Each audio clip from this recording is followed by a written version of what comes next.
Hello guys, revenge वाली story अगर आपको पसंद आती है तो प्लीज़ लाइक सब्सक्राइब एंड अपने दोस्तों को शेयर कर दो। और हाँ, स्टोरी पूरी सुना करो। ओके, तो बढ़ते हैं स्टोरी की तरफ। आई रियली होप कि आपको स्टोरी पसंद आ रही हो। कमेंट में मुझे बताओ कि आपको कौन सा पार्ट पसंद आता है, कौन सा पार्ट नहीं पसंद आता। और हाँ, स्टोरी डेली आएगी। सुहानी कमरे के बीच खड़ी है। उसने अपनी मुट्ठियाँ भींची हुई है, इतने ज़ोर से भी जकड़ी हुई है ना कि उसके हाथ से जो नेल है ना, उसके नेल से उसके हाथ में ब्लड निकलने लगता है। हम देखते हैं अनाया दरवाजे पर खड़ी है, चेहरे पर एक मौज जैसी शांति। अनाया कहती है, इस घर की दीवारों को घूरने से पेट नहीं भरता सुहानी। अगर जिंदा रहना है ना तो अपनी अकड़ थोड़ी पिघलाओ और खुद रसोई में जाकर अपने लिए भीख पका लो, वरना ये रात तुम्हारी आखिरी भूखी रात हो सकती है। अनाया मुड़ती है और मेड की तरफ इशारा करती है। मेड डरते हुए सुहानी की तरफ बढ़ती है और फिर मेड कहती है, मैडम मैं थोड़ा दूध। तभी सुहानी चिल्ला के कहती है, बस, ना तुम्हारा दूध चाहिए ना तुम्हारी हमदर्दी। इसे कह दो कि सुहानी भूख से मर सकती है पर इसके दिए हुए टुकड़ों पर पलने के लिए पैदा नहीं हुई है।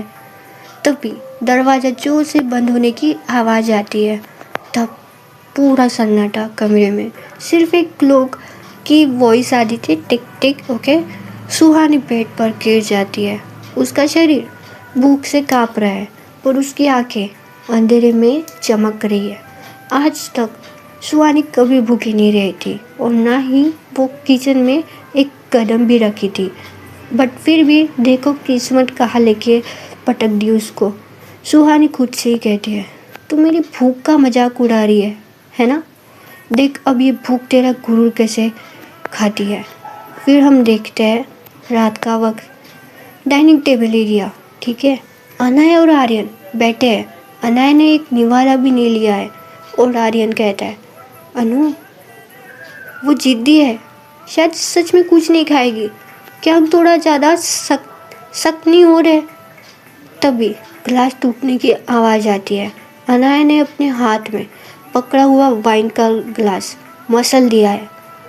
उसके हाथ खून की एक बूंद टेबल क्लॉथ पर गिरती है, पर उसे दर्द नहीं हो रहा था। अनाया आंखों में जुनून लेके उठती है। शक्ति, आर्यन, उसने मेरी आंखों में आंखें डाल कर बात की है। अनाया उठती है। उसकी आंखों में एक आग है जो सब जला देने को तैयार है। अनाया सुहानी के कमरे के बाहर पहुंचती है और कोई नॉक नहीं, धड़ाम लात मारने की आवाज़ आती है। सुहानी झटके से उठती है। अनाया सीधा उसके करीब आती है और सुहानी का चीन इतनी जोर से पकड़ती है कि सुहानी की चीख निकलने वाली होती है। अनाया धीरे से कहती है, सुना है तुम्हें मेरी इजाज़त के बिना चिल्लाने का बहुत शौक है। ये शौक मैं हमेशा के लिए ख़त्म कर सकती हूँ। सुहानी के आंखों में आंसू नहीं बल्कि नफरत का उबाल आता है। वो अपना चेहरा झटकती है और एक जोरदार स्लैप की आवाज़ आती है। थप्पड़, भाई थप्पड़ जड़ दिया, अब क्या होगा? एक ऐसा थप्पड़ जिसकी गूंज पूरे कमरे में सन्नाटा फैला देती है। अनाया का चेहरा एक तरफ झुक जाता है। आर्यन दरवाजे पर खड़ा रह जाता है। अगले ही पल अनाया एक दुखती हुई शेरनी की तरह सुहानी पर टूट पड़ती है। वो सुहानी के बाल मुट्ठी में जकड़कर उसे अपने चेहरे के इतने करीब खींचती है कि दोनों की सांसें टकरा रही है।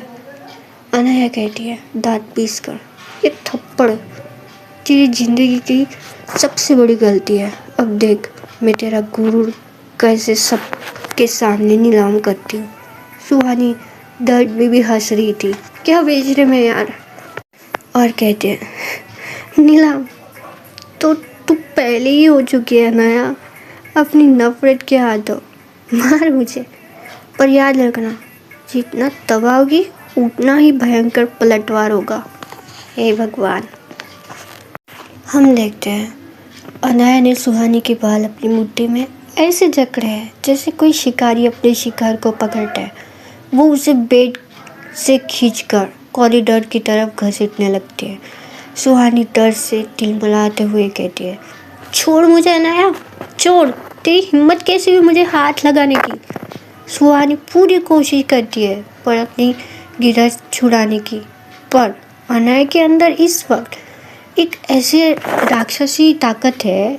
हर मुमकिन कोशिश के बाद सुहानी अपना आखिरी हथियार इस्तेमाल करती है। वो झटके से अनाया का उसी हाथ पर अपने दांत गड़ा देती है, बाइट कर देती है बहुत ज़ोर से। अनाया की सिर्फ एक कराहट आती है, सुनाई, आह। लेकिन हैरत की बात यह है कि अनाया ने हाथ छोड़ा नहीं है। उसका चेहरा दर्द से नीला पड़ गया है, पर उसकी पकड़ और भी ज़्यादा मजबूत हो गई है। उसके हाथ से खून निकलने लगता है, पर वो सुहानी को गेस्ट रूम के दरवाजे तक खींच लाती है। अनाया कहती है, जितना काटना है काट, पर आज तेरी जगह ये पिंजरा ही है। और धड़म धड़म की आवाज़ आती है। अनाया ने सुहानी को गेस्ट रूम के अंदर धक्का दे दिया। सुहानी फर्श पर गिरती है इससे पहले कि वो उठ पाती। अनाया दरवाज़ा बाहर से लॉक कर देती है। हम देखते हैं सुहानी दरवाजे पर। सुहानी हाथ पीटती है, चिल्लाती है, अनाया खोल इसे, बाहर निकलूंगी तो तेरा वो हशर करूंगी कि तू अपनी शक्ल आईने में देखने के लायक नहीं रहेगी, खोल। अनाया अपने कमरे में जाती है। बाहर सुहानी की चीखें गूंज रही है, पर अनाया के चेहरे पर एक अजीब सा सुकून है। वो कानों में ईयर प्लग लगाती है और सो जाती है बिंदास। रात के 2 बज रहे। अनाया की आँख खुलती है। वो अपना फ़ोन उठाती है और गेस्ट रूम का सीसीटीवी कैमरा चेक करती है। स्क्रीन पर सुहानी फर्श पे बेजान पड़ी है। अनाया गुस्से में बड़बड़ाते हुए कहती है, अरे यार, ये नई मुसीबत, मर गई तो मेरा खेल अधूरा रह जाएगा। अनाया गेस्ट रूम खोलती है और सुहानी को उठाकर वापस उसके पुराने कमरे के बेड पर पटक देती है। वो तुरंत डॉक्टर अंकल, उसके डैड के दोस्त को कॉल करती है। देन हम देखते हैं डोरबेल की हल्की आवाज़ होती है। डॉक्टर बाहर ही खड़ा था। डॉक्टर अंकल कहते हैं अनाया के सर पे हाथ रखकर, बेटा अनु, तू ठीक है ना? इतनी रात को कॉल किया, मैं डर गया था।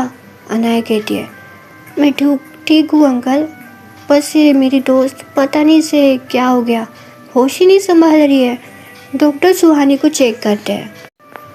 डॉक्टर सुहानी को चेक करते हैं, उसकी पल्स देखते हैं और एक गहरी सांस लेते हैं और कहते हैं, बेटा अनु, डरने की बात नहीं है, इस लड़की को कुछ नहीं हुआ है, बस शरीर में ताकत ख़त्म हो गई है। खाना ना खाने की वजह से ब्लड शुगर लो है। मैं कुछ मेडिसिन लिख रहा हूँ, पर पहले इसे कुछ खिलाना। इसका ध्यान रख बेटा, प्रॉपर डाइट होनी चाहिए। अनाया एक स्माइल देती है, जी ज़रूर अंकल, मैं इसका पूरा ध्यान रखूँगी। डॉक्टर के जाने के बाद अनाया मेड को बुलाती है, जो थर-थर काँप रही थी। अनाया कहती है, इस छिपकली को खाने को कुछ दे देना, और फिर ये मेडिसिन्स, इसका जिंदा रहना ज़रूरी है ताकि मैं इसे बराबर मार सकूं। बार बार मारूंगी इसे। तो गाइस, आपको ये स्टोरी कैसी लगती है मुझे बताओ कमेंट में। और हाँ, सब्सक्राइब और शेयर करके जाओ।